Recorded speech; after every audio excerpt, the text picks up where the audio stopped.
Hello बच्चों, let's read this question. So the question says state whether true और false. यहाँ पर जो स्टेटमेंट्स गिवन है हमें उन्हें बताना है कि ये ट्रू है या फॉल्स है.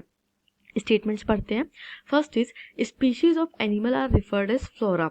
Second is due to long duration of sunlight trees grow faster in summer. Third is areas of heavy rainfall have more dense vegetation. And fourth is cultivated crops and fruits orchards are virgin vegetation.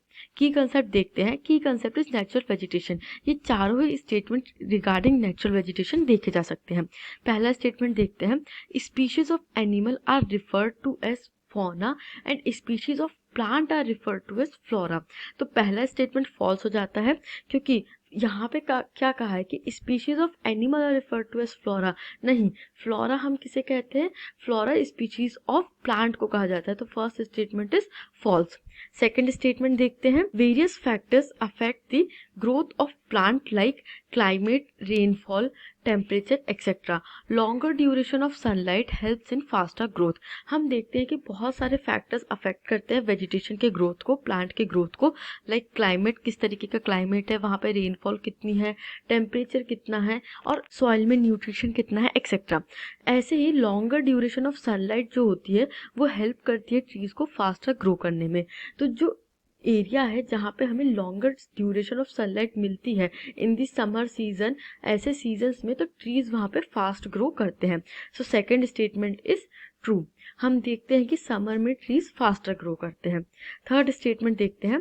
Rainfall in India is brought by the advancing south west monsoon.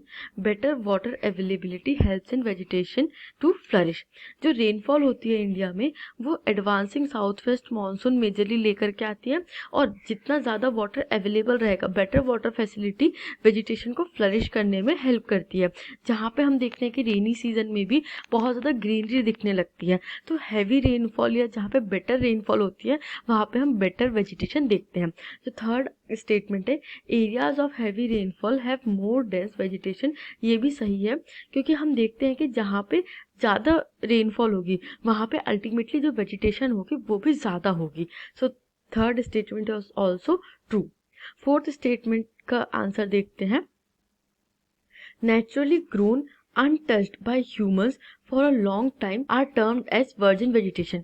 वो vegetation जो कि naturally grown है और humans के through untouched है, humans ने उसको disturb नहीं किया है, उस वेजिटेशन को वर्जिन वेजिटेशन करते हैं. अब हमारा स्टेटमेंट देखते हैं. स्टेटमेंट पे लिखा है कि कल्टिवेटेड क्रॉप्स, फ्रूट्स और ऑर्चिड्स आर वर्जिन वेजिटेशन. तो ये गलत हो जाता है बिकॉज कल्टिवेटेड क्रॉप्स तो पूरी तरीके से ह्यूमन इंटेंटेड क्रॉपिंग ही होती है. ह्यूमन ही सीड्स प्लांट करते हैं और हम जो फार्मिंग एक्टिविटी कहते हैं, अभी फार्मिंग नेचुरली तो होती नहीं है, हम लोग ह्यूमंस ही जा करके फार्मिंग करते हैं. फ्रूट्स का कल्टीवेशन कई जगह नेचुरली भी होता है, जैसे फॉरेस्ट में जो होता है उसमें फिर हंटिंग और गैदरिंग जो प्रोसीजर होता है, गैदरिंग के थ्रू उन फ्रूट्स को कलेक्ट किया जाता है. बट उसे भी वर्जिन वेजिटेशन नहीं कहेंगे क्योंकि वो टच हो चुकी है, मतलब वहाँ पे ह्यूमंस का इन्वॉल्वमेंट हमें देखा जाता है. और जो ऑर्चिड्स है ये कम्प्लीटली ह्यूमन ग्रोन ही होते हैं, इसलिए इन तीनों में से कोई भी वर्जिन वेजिटेशन की कैटेगरी में नहीं आता है. तो फोर्थ स्टेटमेंट फॉल्स हो जाता है. I hope you understood this question. Thank you and best of luck.